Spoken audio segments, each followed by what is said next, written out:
మంగళగిరి నియోజకవర్గంలో ఆయన చేసిన తప్పులన్నీ చెల్లిపోతాయా? ఆయన పక్క నియోజకవర్గానికి వెళ్తే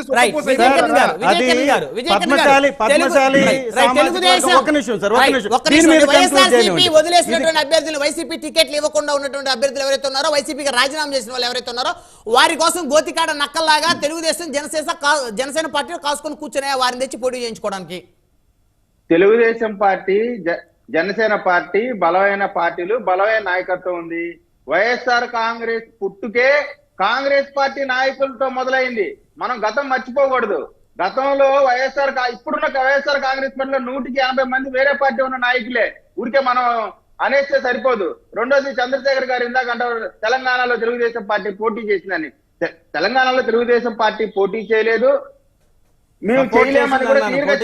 సపోర్ట్ చేస్తున్నారు అంటే మీరు సపోర్ట్ ఎక్కడ తెలుగుదేశం సపోర్ట్ చేస్తుందో అక్కడ చిత్తుగా కాంగ్రెస్ మేము ఎక్కడ సపోర్ట్ చేశామని చెప్పాము.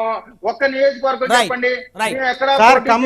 జెండాలు వేసుకొని తిరిగారు కానీ ప్రచారం చేశారు కానీ నా సమయాన్ని వృధా చేసుకొని నేనేమంటానంటే గతంలో ఎన్టీ రామారావు గారు పొంగులేటి శ్రీనివాసరెడ్డి గారు పోటీ చేసిన దగ్గర వైసీపీ జెండాలు కూడా కనిపించాయి. గెలిచాడు కదా సార్. మేమేమంటామంటే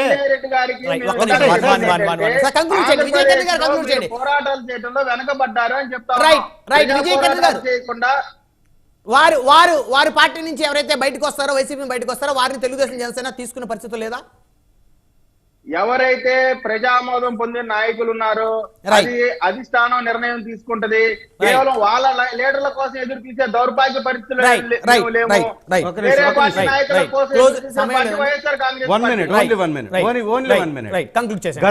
గతంలో ఎన్టీ రామారావు గారు గుడివాడ నుంచి హిందూపురానికి మారారండి. నాదెండ్ల మనోహర్ గారు తండ్రి గారు విజయవాడ నుంచి వేమూరు నుంచి మళ్ళీ తెనాలికి మారినటువంటి పరిస్థితి ఉంది. అలాగే పురంధేశ్వరి గారు రాజంపేటకి, విశాఖపట్నానికి, అలాగే బాపట్లకి మారినటువంటి పరిస్థితి లేదు.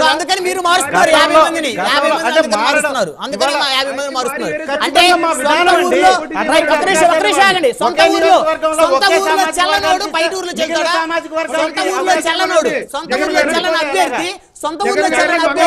బయట ఊర్లో చెల్తాడా?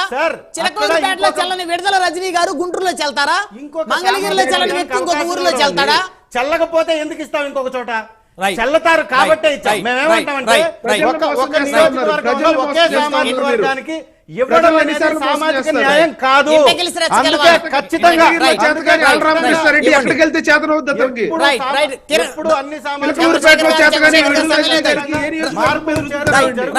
ధన్యవాదాలు. చర్చలో పాల్గొన్నందుకు తాటిపత్రి చంద్రశేఖర్ గారు, వైఎస్ఆర్ కాంగ్రెస్ పార్టీ సీనియర్ నాయకులు, ఆంజనేయ రెడ్డి గారు, భారతీయ జనతా పార్టీ సీనియర్ నాయకులు, విజయకిరణ్ గారు, తెలుగుదేశం పార్టీ నాయకులు, దాసరి కిరణ్ గారు,